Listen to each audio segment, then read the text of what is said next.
前世今生弓箭手田心怒卖丙小珍秦朝思拼抢小鸟阿良。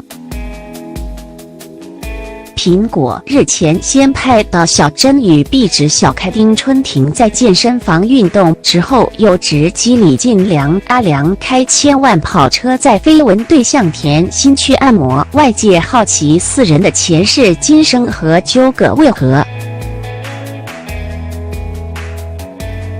前世今生老师小梦分析，小珍、李进良、丁春婷、田心前世皆出生在秦朝，当时胡瓜与小珍是知名饼店的大小老板，小珍是胡瓜的儿子，李进良是小珍养的鸟，小珍一直溺爱他。田心在前世是弓箭手，也是饼店常客，常拿饲料给鸟吃，鸟见到田心就会开心地挥动翅膀。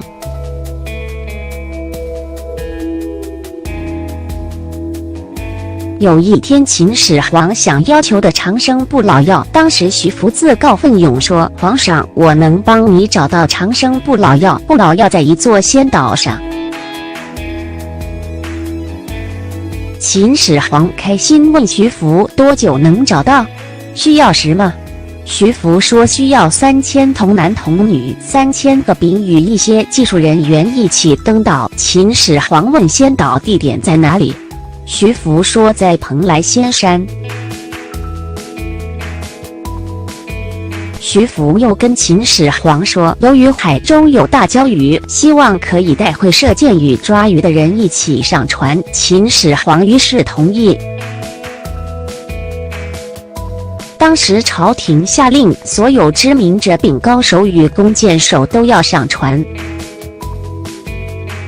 小珍不愿离开出生地，爸爸胡瓜劝小珍带住鸟李进良一起上船。小珍希望胡瓜跟他一起去蓬莱仙岛，但胡瓜对小珍说：“我要守住我们的家业，等你回来。”胡瓜怕小珍不愿上船，委托常客田心劝说，因为田心也被朝廷征召为弓箭手，必须得登船。田心就劝说小珍带住鸟上船了。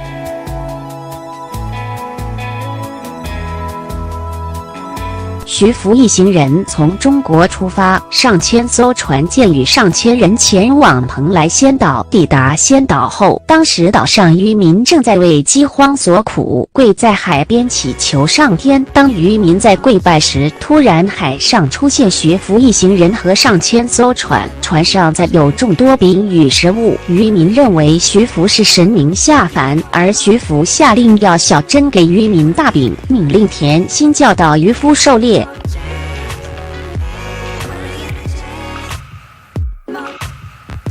某次教导渔夫狩猎时，田心太累，差一点跌落海底，还好是小珍的鸟大叫，让田心醒过来，因此田心非常感谢鸟李进良。当田心看着小珍拥抱鸟时，很嫉妒。小珍到蓬莱仙岛之后，很思念父亲，每天都哭泣。某天，小珍遇见了一位美若天仙的岳父之女丁春婷，岳父希望女儿丁春婷多关心小珍，如此一来能拿到很多饼回家。于是丁春婷在小珍最失意的时刻关心她，两人来电了。丁春婷告诉小珍想去外面世间看看。小珍后来发现学福根本没打算回中国，也没有长生不老药。小珍告诉丁春婷自己要带住鸟搭船回家。丁春婷对小珍说：“我和你一起走，我有船，但我希望你将鸟留下，我每次看到你抱鸟就吃味。”田心路过正巧听见，则跟小珍说：“把鸟给我，我帮你照顾鸟。”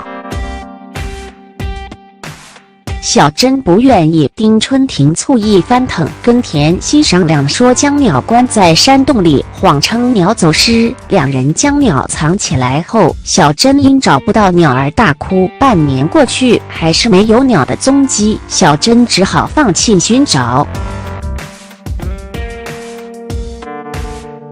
之后，小珍与丁春婷搭船离开蓬莱仙岛回中国的途中，两人经过一周，发生大风浪，船被吹翻，两人溺死。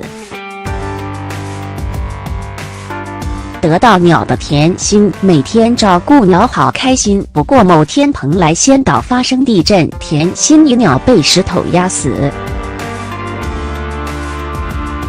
小孟老师认为，今生鸟终究会回到主人身边，未来李进良与小珍会重修旧好，甜心还是会出现在李进良身边，直到甜心自己放弃为止。